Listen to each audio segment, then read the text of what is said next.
শেখ হাসিনা গণহত্যা চালিয়েছে, তাহলে 460টা থানা পোড়ালো কারা, এতগুলো পুলিশ মারলো কারা? আপনি কি নিজে স্পেসিফিক প্রমাণ করতে পারবেন শেখ হাসিনা এই হত্যাগুলো করেছে? শেখ হাসিনার কথাবার্তা তো এখন সব আছে, মিডিয়াতে সব বেরিয়ে আসছে। ভাষায় কথা বলুন, বলেন সাবেক মাননীয় প্রধানমন্ত্রী।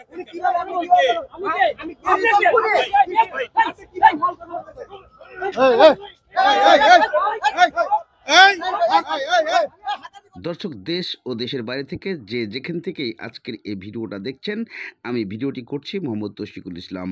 এই ভিডিওতে দৃশ্য দেখানো হচ্ছে যে বাংলাদেশে নতুন করে আওয়ামী লীগ আবারও হুঙ্কার দিয়ে উঠেছেন এবং প্রকাশ্য এইভাবে আওয়ামী লীগের একজন নেতা যে হুঙ্কার দিলেন, তাহলে কি বর্তমানে নাহিদ এবং বর্তমানে সার্জিসের ভয়ে আত্মা কাঁপছে, নাকি ডক্টর ইউনূসকে বিদায় নিতে হবে, এমন প্রশ্ন উঠে আসে সাধারণ জনগণের মনে।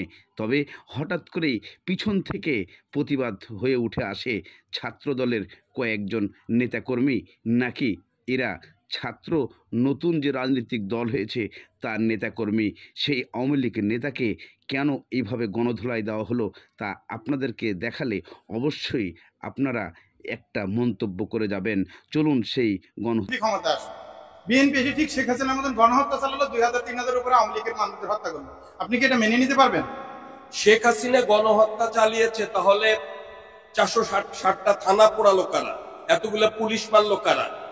আপনি কি নিজে স্পেসিফিক প্রমাণ করতে পারবেন শেখ হাসিনা এই হত্যাগুলো করেছে?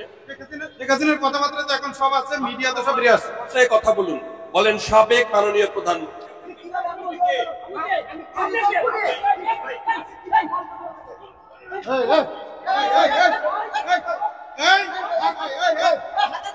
আপনি কি চাচ্ছেন, সংস্কার আগে চাচ্ছেন না নির্বাচন আগে চাচ্ছেন? প্রথম কথা হচ্ছে যে সংস্কারটি করবে, যে নির্বাচিত সরকার আসবে সেটা তো এক সংসদে বাতিল করে দেবে। এইরকম একটি অনৈতিক সংস্কারের কি মূল্য আছে? আর দ্বিতীয় কথা হচ্ছে, আমরা আন্দোলন করছি অবাধ, নিরপেক্ষ এবং সকলের অংশগ্রহণে একটি রাজনৈতিক নির্বাচন। সেই ক্ষেত্রে আওয়ামী লীগ, জাতীয় পার্টি সব 15 দলকে ডাকেনি নেই। এটা হচ্ছে জাতিকে দ্বিধা বিভক্ত করার একটি অনৈতিক অবৈধ প্রক্রিয়া। অবশ্যই আওয়ামী লীগ, জামাত এবং বিএনপি বাদ দিয়ে যে নির্বাচন করেছে এটি একটি একদলীয় নির্বাচন হয়েছে। আবার আওয়ামী লীগ, জাতীয় পার্টি, অন্যান্য নিবন্ধিত দলকে বাদ দিয়ে যে নির্বাচনটি করতে যাচ্ছে এটি একটি একদলীয় নির্বাচন, এবং এটা জাতির জন্য অবশ্যই একটি ধ্বংসের একটি কারণ, এবং জাতিকে দ্বিধা বিভক্ত করা এবং একটি গৃহযুদ্ধের দিকে দেশকে নিয়ে যাওয়ার জন্য একটি মহল পায়তারা করছে।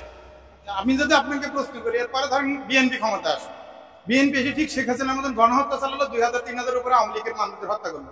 আপনি কি এটা মেনে নিতে পারবেন? শেখ হাসিনা গণহত্যা চালিয়েছে, তাহলে 460টা থানা পোড়ালো কারা, এতগুলো পুলিশ মারলো কারা? আপনি কি নিজে স্পেসিফিক প্রমাণ করতে পারবেন শেখ হাসিনা এই হত্যাগুলো করেছে? শেখ হাসিনার কথাবার্তা তো এখন সব আছে, মিডিয়াতে সব বেরিয়ে আসছে। ভাষায় কথা বলুন, বলেন সাবেক মাননীয় প্রধানমন্ত্রী। সাবেক মাননীয় না, সাবেক মাননীয় না, সাবেক খুনি স্বৈরাচার সরকার। আপনি কোনো পেশাদার সাংবাদিক নন, আপনি কোনো পেশাদার সাংবাদিক হওয়ার যোগ্যতা রাখেন না। আপনি শুনেন, আপনি মাননীয় বলবেন না? মাননীয় বলবেন যে আমাদের দেশে 3-4টা নির্বাচন দেয় নাই, আপনি কেন তাকে মাননীয় বলবেন? কেন আপনি মাননীয় বলবেন তাকে? না, সে আমাদের হত্যা করছে এতগুলো মানুষ, আপনি কেন? হত্যাকাণ্ড তো বিচারে প্রমাণের ব্যাপার। ভাই, এটা প্রমাণ করবেন না?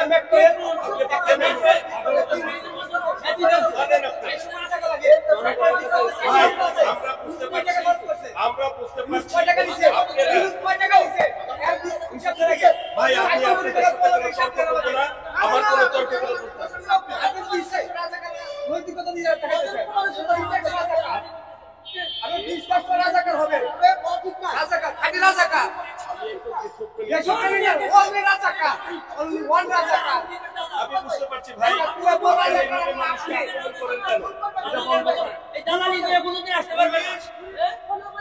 পুলিশ যেভাবে আওয়ামী লীগ হয়ে কাজ করছে,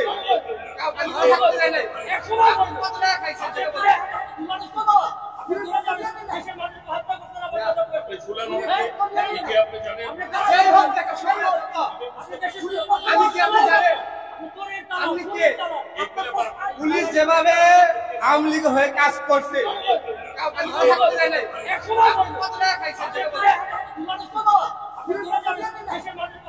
উনি এইভাবে কথা বলতেছে কিভাবে?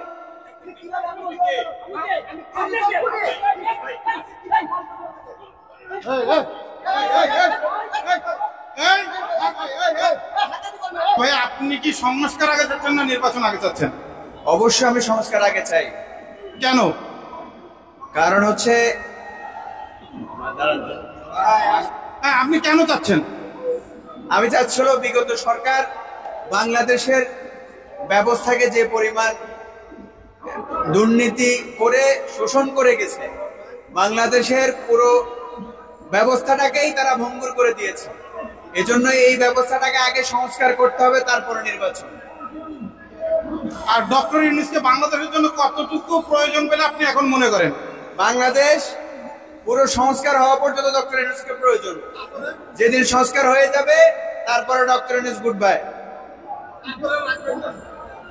তারপরে তো গণতান্ত্রিক সরকার আসা দরকার, নির্বাচিত সরকার আসা দরকার। ঠিক আছে, ওনার প্রয়োজন, যাকে ওনাকে আমরা যে জন্য নিয়ে আসছি, ওনার প্রয়োজন তো পূর্ণ হয়ে যাবে। এই ভাই এটা হচ্ছে জেগে জেগে স্বপ্ন দেখা, এছাড়া আর কিছু না ভাই। কারণ আমাদের এই বাংলাদেশে মনে করেন যে ডোনাল্ড ট্রাম্প সেভাবে চেনে কিনা, এটা আমার কাছে মনে করেন যে আছে। এটা মনে করেন যে আওয়ামী লীগ মোটামুটি জায়গা থেকে স্বপ্ন দেখতেছে, এছাড়া আমি আর কিছু মনে করতেছি না।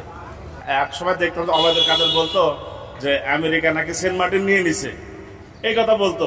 এখন সেই আমেরিকারই পা ধরে তারা কান্নাকাটি করতে, তার মানে কি তারাও কি সেন্ট মার্টিন দিয়ে দিবে? এতেই বোঝা যায় যে তারা কতটা মিথ্যুক এবং মিথ্যাবাদী ছিল, বাংলার জনগণের কাছে স্পষ্ট। এখন আমেরিকার কাছে তো অসম্ভব কিছু নাই, তারা যদি চেষ্টা করে আনতেও পারে। তাদের সাথে কি কম্প্রোমাইজ হয়েছে, কথাবার্তা কি হয়েছে না হয়েছে একমাত্র তারাই জানে, আমরা তো বলতে পারবো না। এখন এক একজন তো এক একজনের রাত পাওয়া ধরে বসে থাকে, এ আইন ওরে দিবে, ও আইন ওরে দিবে, কে কারে কতটুকু করবে সে সময় বলে দিতে পারবে আপনি কি কতটুকু হবে না হবে। নতুন কাউকেই দরকার, কারণ সবাইকে তো আগে মানুষ চেষ্টা করেছে। এখন নতুন কেউ যদি সরকারে এসে নতুন কিছু করে দেখাতে চায় এবং পুরনো ইতিহাসকে যদি বাদ দিয়ে নতুন ইতিহাস তৈরি করতে চায়, তাহলে নতুন কেউরই সরকার আসা উচিত। আমি মনে করি আর কি কমু, সত্যটা বলতে হবে। সত্যি সত্যি বলতে কি মানে এই দেশে বর্তমানে বিএনপি দরকার। বিএনপি আসলে কি চাঁদা এবং দুর্নীতি দূর হবে ইনশাল্লাহ? ইনশাল্লাহ তো বেটার স্বীকার করতেছে জীবন আর থাকাম হবে না। না, আসলে এটা বিষয়টা নির্ভর করে আপনার অনেকগুলো বিষয়ের উপর। এখানে কার প্রশাসনিক ক্ষমতা বেশি, কার প্রশাসনিক দক্ষতা বেশি, সরকারের কাদের লোকজন বেশি। এখন যদি জামাত ইসলাম যদি আসলে যদি তাদের যদি লোক বেশি থাকে তারা আসলে ভালো হবে, যদি বিএনপি যদি লোকজন বেশি থাকে প্রশাসনে তাহলে তারা আসলে ভালো হবে। তো আসলে এটা ইন্ডিভিজুয়াল বলা যাচ্ছে না, নিঃসন্দেহে এটা বলা যাচ্ছে না। আমি আমার পক্ষ থেকে আসলে দুর্নীতি এই দেশের জন্য ভালো কিছু করার জন্য ভালো একটা লোক আসতে হতো। মেন কথা হইল মেন যার ভেতরে মানবতা আছে, যে দেশকে সুন্দরভাবে সাজাতে পারবে, তার মতন একটা লোক যেই আসে। আমার আওয়ামী লীগ বিএনপি বুঝি না, সুন্দর একটা লোক মানে ওরা নিজেরা ভাবে আসুক, যারা ভালো মানুষ আছে ওর বিদ্যুৎ থেকে বাইছা ওরা একটা কবিয়া করুক, দল করুক, সম্মিলিত সরকার ভালো মানুষগুলো থাকবে। এখন আমরা চাই যে একটা ভালো একটা দল আসুক এবং আমাদের সাধারণ মানুষ আমরা যারা আছি তারা যাতে সুন্দরভাবে আমরা বসবাস করতে পারি একত্রিতভাবে এবং সুন্দরভাবে। আমাদের বিশেষ করে দ্রব্যের মূল্যের যে দাম ঊর্ধ্বগতি, এটা যাতে নিয়ন্ত্রিত থাকে, এটা হলে পরে আমরা সবাই সুখী এবং সমৃদ্ধভাবে বাংলাদেশ আমরা গঠন করতে পারবো ইনশাল্লাহ। আমি 2005-এর ইয়েগুলো দেখছি, যখন বিএনপি সরকার, বিএনপি বা জামাত ইসলাম যারা আপনার ইয়েতে ছিল, 4 দলীয় যে ঐক্য জোট ছিল, তখন সেক্ষেত্রেও বিএনপির শাসনামল যেটা সেটাও দেখছি। আর বিশেষ করে সুরেশ্বর শেখ হাসিনা যে 17 বছর মানুষকে কন্ট্রোল করে রাখছে, মানুষকে জিম্মি করে রাখছে, মানুষ কথা বলতে পারে নাই, মানে প্রাণশ্বাস পায় নাই ফ্যাসিবাদী সরকার। তারই আলোকে আলহামদুলিল্লাহ একটা সুন্দর পরিবেশ আছে। তো সেই ক্ষেত্রে আপনার আমি চাচ্ছি মূলত যে বিষয় বলতে গেলে যে 16-17 বছর যে আওয়ামী লীগ যে যা কিছু করছে, খালি হাত বদল হয়েছে। যে আওয়ামী লীগ যা কিছু করতেছে তার আলোকে এখন বিএনপিও এগুলো করতেছে ক্ষমতায় না আসতে। তো আমি চাচ্ছি যে ইসলামী দলগুলো হয়ে একটি সুনির্বাণ বাংলাদেশ তৈরি করবো বলে আমি আশাবাদী করি। সামনে কোন দল ক্ষমতা আসলে বাংলাদেশের থেকে চাঁদা একেবারে দূর হয়ে যাবে? যদি বিজনেসের জন্য কোনো সমস্যা বলা দরকার, মনে করেন যে এই দল আসে আমরা শান্তি রক্ষার জন্য, এই দলের লেগে আমরা আসি।